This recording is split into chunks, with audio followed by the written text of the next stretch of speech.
here. Who was somebody who helped you the most in growing as a broadcaster over the years? Obviously, transitioning from playing in the NFL for 10 years, coming to TV, was there like a big homie of yours that like really kind of helped show you the ropes? Yeah, day one, no lie, I left the football field and I didn't know how big Mike and Mike was. I knew how big ESPN was, but when you're playing, I swear people think you're lying.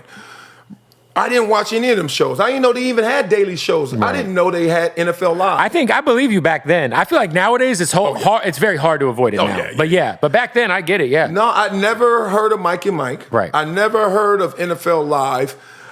It was just so random, right? I knew about NFL primetime, and I knew like watch Sports Center and Berman to do right. Chris game. Berman and Pete Jackson. Right. I mean.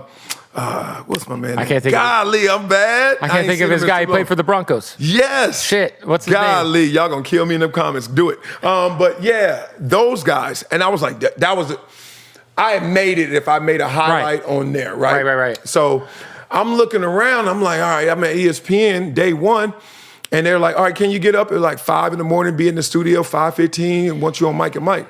And I was like, all right, radio show, and I was like, damn. Kind of radio, like I can't tape this later. So I'm like not even slighting them in my head. I'm like, I gotta do a 5, but this is my opportunity, so I'm gonna do this show called Mike and Mike.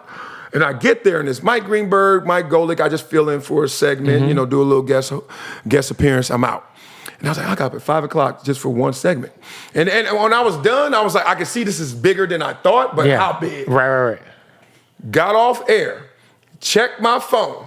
And it was lit up like I signed a new deal. Wow. And I was like, God dang. I was like, Mike and Mike. They're in every city. Everywhere. For however many years. It was like the longest morning show. I mean, I just remember my whole life Mike and Mike was on, it feels like. Mm-hmm. So which Mike helped you out the most? Golic. Now, after that first segment, he literally comes to me and he's like, dude, you're a storyteller. He's like, don't ever let somebody tell you any different. He's like, everyone can do this X's and O's stuff. There's computers for that, et cetera. He's like, your stories, please just stick to your stories. Don't script out your takes. Don't be rigid. Don't get on that railroad track. Just tell stories. Your experiences are insane. To the point where the next week they called me to come in.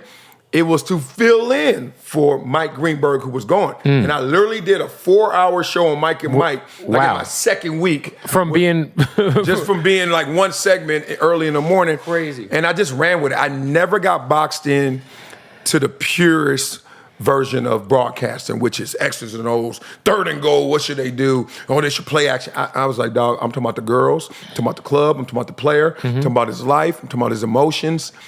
I'm doing the I's and U's, not the X's and O's. And I just kept going with that because I got that confidence from Golic when I first got there.